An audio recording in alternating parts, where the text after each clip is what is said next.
We begin this hour with the meeting between President Donald Trump and Chairman Kim Jong-un that abruptly ended with no deal in sight. Both leaders walked away from Hanoi summit within minutes of each other after both a lunch and a signing ceremony were canceled. Despite the fact that no agreement was made, some are still hopeful that time and possibly a different administration could strike a deal. Economics professor for the New York University, Ann Lee, spoke to RT earlier today. A new administration might also bring different actors to the table and may have a different way of looking at the situation, given that North Korea is just one small geopolitical space amongst the entire world, where there are lots of other issues that the U.S. would have to confront from a foreign policy standpoint. We now turn to RT's Scottie Nell Hughes, who's on the ground with more. That's right, a whirlwind summit between President Donald Trump and North Korean leader Kim Jong-un came to an abrupt end Thursday afternoon. As the press was lined up to be shuttled to the JW Marriott in Hanoi, reports came from the White House press pool that the talks would end early. A lunch between the leaders would be canceled, and the scheduled press conference would happen 2 hours ahead of schedule. I was in the briefing room this afternoon when President Trump and Secretary of State Mike Pompeo explained the disconnect that ended the summit early. But we literally just left. We spent pretty much all day with Kim Jong-un, who is he's quite a guy and quite a character, and I think our relationship is very strong.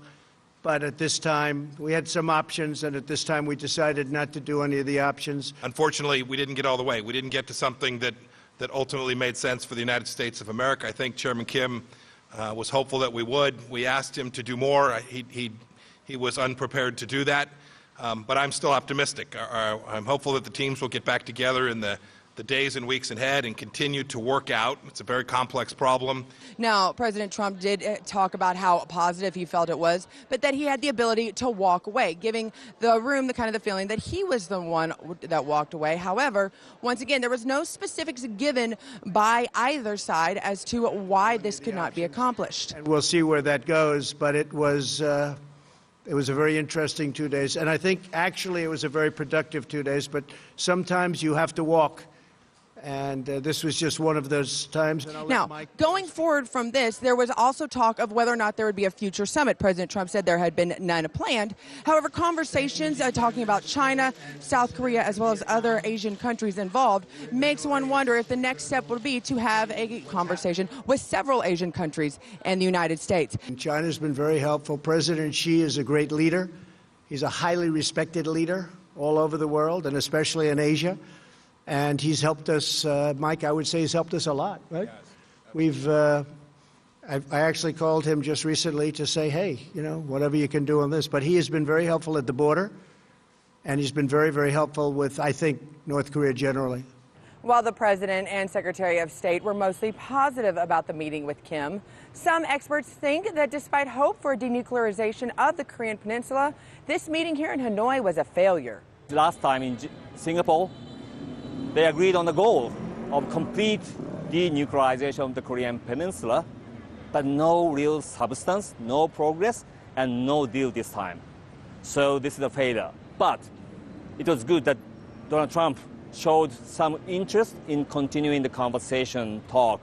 It will mean that some peace talk will go on. There were also many issues that were not addressed during the president's press conference.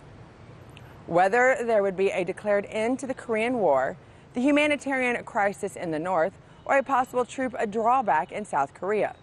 While no future summit with North Korea was discussed, the positive nature of President Trump's comments after the truncated talks opened the door for more negotiations. Reporting from Hanoi, Vietnam for News, Views, and Hughes, I'm Scottie Nell Hughes. Hey YouTube, thanks for tuning in. We hope you enjoyed this last video. We have a ton more great content just like this for you. So if you want more, make sure you go ahead and subscribe. And remember, never stop questioning more.